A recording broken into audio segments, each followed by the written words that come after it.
Mon invité ce matin, Hervé Mariton, candidat député de la Drôme et candidat à la présidence de l'UMP. Hervé Mariton, bonjour. Bonjour. Merci d'être là. Vous devez être un peu dépité, désabusé ce matin, non? Non? Si, parce que moi j'aime la politique quand ce sont des débats de fond.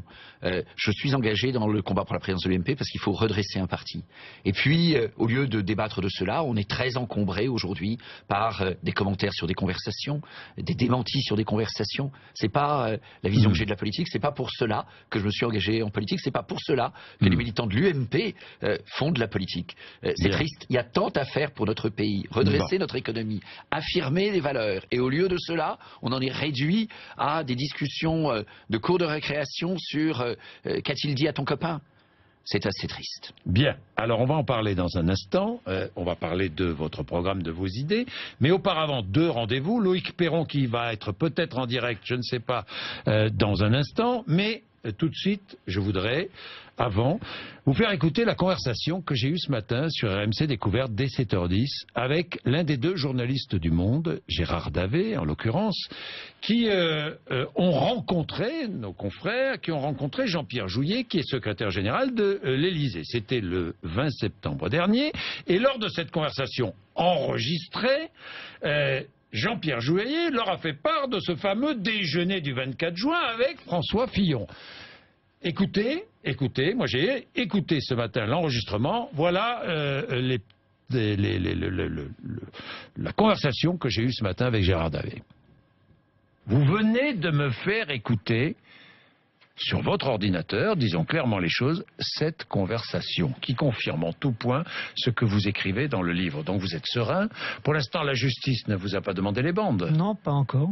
Pas encore. Pas encore, mais le jour où elle le fera, elle les aura. Elle les aura. Ça me paraît logique. Mais dans tous les cas, c'est clair. Encore une fois, je viens d'écouter ces bandes. Donc vous ne voulez pas les rendre publiques. Pourquoi? Parce que la justice pourrait vous les demander? Parce que la justice peut les demander, parce que ces bandes ont un statut particulier, elles peuvent servir de preuve dans une procédure judiciaire. Et puis par ailleurs, il fallait qu'on en discute tranquillement et sereinement avec nos avocats. Et enfin, dernière chose, nous ne voulons pas agir sous la pression de quiconque, qu'elle soit médiatique, politique et autres. Donc on travaille sereinement. Ce que vous disiez au début est très important, Jean-Jacques. Pour nous, cette affaire est certes importante, c'est une affaire d'État maintenant, mais elle ne doit pas occulter le contenu du livre Sarko s'est tué, que nous publions avec Fabrice Lhomme. C'est un livre que je considère comme étant un livre choc, important, avec de nombreuses révélations sur le système sarkozyste. Et l'affaire Fillon n'est qu'un épiphénomène. Un épiphénomène. On va parler de l'affaire Fillon, puis dans la deuxième partie, on parlera du livre, ce qu'il contient. Mais Gérard Davet, nous sommes donc au mois de septembre, le 20 je crois. Hein, tout à fait. Le 20 septembre dernier, vous avez demandé un rendez-vous à Jean-Pierre Jouyet, qui est secrétaire général de l'Élysée. Vous êtes avec lui dans son bureau? Tout à fait. Non, dans un bureau annexe, puisque c'était les journées du patrimoine. Bon, dans un bureau annexe, vous êtes tous les trois. Vous le prévenez que vous enregistrez la conversation. On arrive avec Fabrice Lhomme. C'est un rendez-vous qui est officiel et calé. Il faut bien comprendre qu'on le rencontre dans le cadre d'un livre que nous préparons sur le quinquennat François Hollande. Et durant la conversation qui dure environ 1 heure, nous lui parlons d'un deuxième livre que nous préparons, qui est donc Sarko s'est tué. Et on lui dit, à ce moment-là, vos propos seront reproduits. Donc nous sommes devant lui avec nos carnets, nos stylos, 2 téléphones dictaphones posés devant lui. Les questions sont claires et précises et on lui demande très précisément de confirmer une information que nous avons déjà, ce qui explique, vous avez écouté la bande Jean-Jacques, ce qui explique qu'ils nous répondent à une information en nous disant vous êtes très bien informé. Vous êtes très bien informé. Informé de quoi? De ce déjeuner qui a eu lieu au mois de juin entre Jean-Pierre Jouyet, François Fillon, l'ancien directeur de cabinet adjoint, je crois, de François Fillon. Voilà, et le quatrième convive. Il n'y a pas de quatrième convive. 3 convives ce jour-là. Et au cours de ce déjeuner, François Fillon et Jean-Pierre Jouyet ont parlé du financement de la campagne présidentielle de Nicolas Sarkozy. Oui, soyons clairs, je n'étais pas à ce déjeuner. Simplement, nous, on a eu l'information que ce déjeuner avait eu lieu, que François Fillon avait demandé des choses à Jean-Pierre Jouyet. Donc notre démarche journalistique, Jean-Jacques, est d'aller voir d'abord M. Fillon, qui refuse de nous voir, ensuite d'aller voir M. Jouyet, qui accepte de nous rencontrer et qui nous confirme confirme l'information que nous avions, à savoir que dans ces déjeuners, il y a eu 2 phases. Première phase, Monsieur Fillon parle de la situation qu'il vient de découvrir à l'UMP. Il vient d'arriver à la tête de l'UMP, un chaos indescriptible. Et ensuite, deuxième phase, il demande à Jean-Pierre Jouyet, concrètement, mais agissez vite. Vous savez bien, Jean-Pierre, ils se connaissent bien tous les deux, que si vous n'agissez pas vite, eh bien, Nicolas Sarkozy va revenir en politique. Oui, j'entends ce que dit Jean-Pierre Jouyet. J'ai écouté la bande, c'est exactement ce qu'il dit. Oui. Exactement. Jean-Pierre Jouyet rapporte, François Fillon a insisté, il faut taper vite, taper vite. Jean-Pierre, tu as bien conscience que si vous ne tapez pas vite, vous allez le laisser revenir. Oui. C'est ce que François Fillon a dit à Jean-Pierre Jouyet. Enfin, c'est Jean-Pierre Jouyet qui dit cela, hein, oui, encore une fois. On est bien d'accord. Alors, qui ment, Fillon, Jouyet?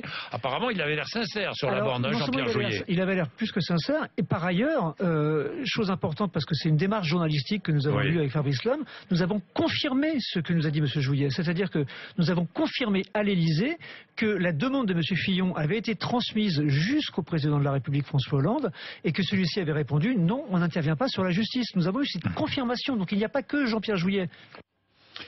Hervé Mariton. C'est long. Et je pense honnêtement, je vous le dis respectueusement, Jean-Jacques, je pense honnêtement que le plus grand nombre de vos auditeurs ne se passionnent pas à ce point pour ce genre de débat. Je ne dis pas que c'est insignifiant, je le crois. Vous croyez que c'est insignifiant? Donc un ancien Premier ministre? Je viens de vous dire, je ne dis pas que c'est insignifiant. Mais je pense que qu'est-ce qu'un tel a dit dans une conversation privée? De quelle manière est-ce que ça a été rapporté à des journalistes? Ça n'est pas insignifiant, mais franchement, ça n'est pas l'essentiel. Et je pense que les hommes et les femmes solides qui vous écoutent le matin ont bien d'autres soucis et bien d'autres sujets que cela. C'est beaucoup de temps, de temps pour des questions. Non, on est bien d'accord. Mais Hervé Mariton, c'est un ancien Premier ministre. Oui, oui.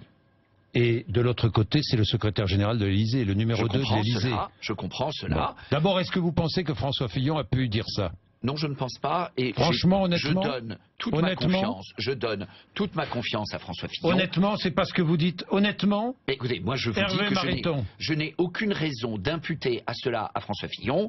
Je pense que François Fillon n'aurait jamais dit ça. Cela, et je pense que François Fillon est suffisamment intelligent pour ne pas dire cela, ni pour le penser, ni pour le dire. Article 1, article 2. Aujourd'hui, le débat porte sur si je comprends bien, est-ce que le secrétaire général de l'Élysée a fait une relation exacte ou non d'une conversation qu'il a eue avec l'ancien Premier ministre?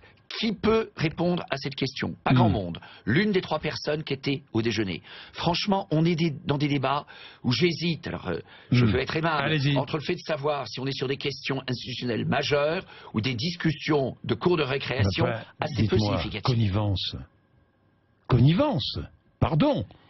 Connivence, mais c'est important. Pourquoi? Parce que si François Fillon a dit, si Jean-Pierre Jouyet dit vrai, si François Fillon a dit ce que rapporte Jean-Pierre Jouyet, ça veut dire quoi? Ça veut dire que il pense, François Fillon, que l'Élysée peut influer sur les affaires de justice? Justement, je pense François Fillon suffisamment intelligent et sur le plan stratégique et sur le plan tactique. Sur le plan tactique parce qu'il n'y a aucun intérêt. Sur le plan stratégique. Sur le plan stratégique parce qu'il sait que de toute manière, l'Élysée ne peut pas intervenir pour ne pas demander cela. L'Élysée n'a jamais pu intervenir et ne peut pas intervenir sur la justice? Je ne suis pas un garçon naïf, mais je pense aussi que l'autorité judiciaire a ses forces, a ses réflexes et a ses manières de faire. Et je pense réellement que dans une situation de ce type, l'Élysée ne pouvait pas intervenir. J'ai par ailleurs beaucoup de critiques à faire sur le fonctionnement de l'Élysée aujourd'hui. La gestion économique de notre pays est absolument catastrophique. Il y a des Français désespérés s'agissant de l'emploi. Les valeurs les plus fondamentales, la famille ont été abîmées. Il y a un point sur lequel, peut-être suis-je extrêmement naïf, mais j'ai plutôt le sentiment que François Hollande se tient à une ligne qui est de ne pas être interventionniste à l'égard de l'autorité judiciaire. Peut-être suis-je naïf, mais peut-être aussi si on veut avancer et si on veut proposer des choses fortes en politique, il faut garder un peu de fraîcheur. Parlons de l'UMP, Hervé Mariton, puisque vous êtes candidat à la présidence de l'UMP. Dans la première partie de cette conversation, selon Jean-Pierre Jouyet, François Fillon aurait parlé de la comptabilité de l'UMP et de l'impossibilité d'établir une vraie comptabilité. comptabilité de la campagne présidentielle de Nicolas Sarkozy. Ça vous surprend ou pas? D'abord, j'ai du mal à faire de Jean-Pierre Jouyet l'interprète de l'analyse de la situation de l'UMP. Ensuite, est-ce que l'UMP est dans une organisation solide? La réponse est non. C'est aussi pour cela que je suis candidat à la présidence de l'UMP, pour redresser un parti qui mérite qu'on s'y consacre. C'est aussi pour cela que je dis que seul un candidat qui prenne l'engagement comme président de l'UMP de ne pas être candidat aux primaires peut s'y atteler véritablement. Des 3 candidats, je suis le seul à dire cela. Ça veut dire que c'était flou? Ça veut dire que toute cette comptabilité est floue? Cela veut dire que sur l'organisation de l'UMP globalement, et la fonction financière n'y échappe pas, jamais la dose nécessaire de professionnalisme n'a été mise. L'UMP est une organisation qui ne fonctionne pas de manière pro. C'est une réalité, il est urgent de mettre du professionnalisme dans le fonctionnement de l'UMP. Parce que personne ne s'y est suffisamment attaché. Parce que vous aviez un patron à l'UMP, Jean-François Copé. Hélas, en politique... Vous aviez un candidat à la présidence, Nicolas Sarkozy. Jean-Jacques Bourdin. Parce que en France, les gens ont tendance à regarder les affaires de statut en politique ou de fonctionnement ordinaire de bien haut. J'ai entendu dans des réunions de l'UMP des parlementaires éminents dire les statuts on s'en fout, on est là pour faire de la politique. Et bien quand on fait ça, on est rattrapé par la patrouille. Parce que dans un système politique où sitôt une responsabilité est acquise, les gens à droite et souvent à gauche sont immédiatement précipités vers la responsabilité suivante en déséquilibre permanent comme un coureur maladroit. Et bien alors jamais l'énergie n'est mise pour rétablir les choses solidement. C'est pour cela, je le redis, président de l'UMP, je ne serai pas candidat aux primaires. C'est tout de même un argument fondamental pour ma candidature, de même que les engagements de fond que je prends. Alors je vais revenir, mais une dernière question sur cette affaire. Jean-Pierre Jouyet doit-il démissionner? Je ne veux pas jouer les procureurs, mais je pense tout de même qu'aujourd'hui, Jean-Pierre Jouyet est en effet dans une situation extrêmement inconfortable. Ce garçon me paraît un homme de qualité, au demeurant par ailleurs, mais me paraît extrêmement volubile sur des faits qui sont tout de même d'une envergure, en effet, vous l'avez souligné, donc je pense que... Ils sont quand même d'une grande envergure, parce que ça met en cause la parole politique, pardon, mais mais c'est tout ce que les Français détestent. Ce que les Français c'est aussi que la politique navigue dans ce genre de marigola. Oui, c'est vous. C'est Jean-Pierre Jouyet et François Fillon qui vont déjeuner ensemble. C'est pas vous et moi, on ne déjeunera jamais ensemble, Hervé Mariton. Peut-être dans une autre vie. Oui, je pense. Dans une autre vie peut-être, mais pas tant que nous exerçons les métiers que nous exerçons, ou les fonctions. Je peux tout à fait respecter. Je peux tout à fait respecter cette discipline et cette rigueur. Je suis un homme de rigueur. Je dis que l'autorité de Jean-Pierre Jouyet, manifestement, aujourd'hui est atteinte. Je dis aussi, Jean-Jacques Bourdin, qu'hélas, tout ça fait mal. Et la réputation de François Fillon est atteinte aussi. Qu'hélas, non mais attendez, il ne suffit pas d'un racontard par quelqu'un, fût-il Jean-Pierre Jouyet, pour que cela atteigne la réputation d'un autre, etc.